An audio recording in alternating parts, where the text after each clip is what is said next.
تخيل رئيس أقوى دولة بالعالم قبل لا يستلم الحكم لازم ينام بتابوت ويمارس طقوس مخجلة قدام جماعته ويسجل إلى فيديو. مو بس هيك، تخيل أكو بشر مبرمجين عقليا وظيفتهم بس يكونون ألعاب لهذول الرؤساء وينسون كل شيء بعدها.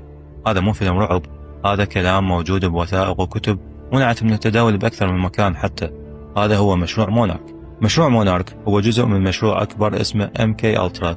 المخابرات طورته للسيطرة على العقول، يحولون به البشر إلى روبوتات بس من لحم ودم.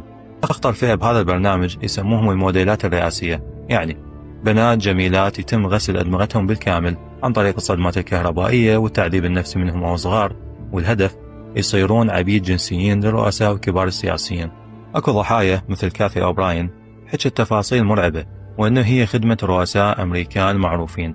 هذول الرؤساء يسوون وياهم طقوس شيطانية، والضحية مستحيل تفضحهم لأن النظام أساسا مصمم بحيث الضحية عقلها يفصل وتنسى كل شيء يصير مجرد ما تنتهي المهمة، وتعيش حياتها طبيعي بدون ما تدري شنو صار وياها.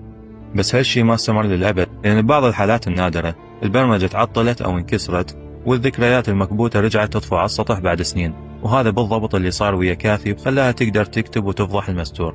زين، ليش الرؤساء يسوون هيك؟ ومنو اللي لازمهم من ايدهم اللي توجعهم؟ الجواب هو أنه هذول الرؤساء هم أصلا تم إعدادهم بمحافل سرية بالجامعات، وأشهرها مجمع الجمجمة والعظام. هنا راح تسمع أغرب طقوس انتساب بالتاريخ. حتى يقبلون العضو الجديد ويكون من النخبة يدخلوه القبو مظلم ويجبرونه يتمدد داخل تابوت حقيقي، وبداخل هذا التابوت لازم يربط شريط زينة عليه ويمارس العادة السرية ويصرخ بأعلى صوته ويحكي أدق وأوسخ أسراره وتخيلاته الجنسية قدام باقي الأعضاء. زين، ليش هيك يسوي؟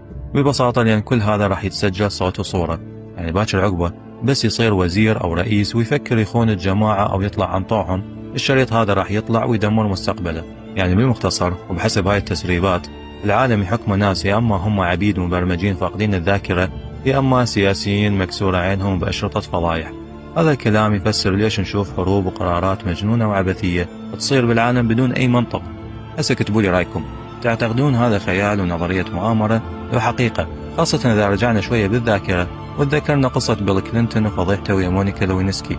واليوم لنعيش قصة مماثلة بس بحجم أكبر، اللي هي ملفات جيفري إبستين المرعبة، واللي المفروض تنكشف أوراقها بالأيام الجاية.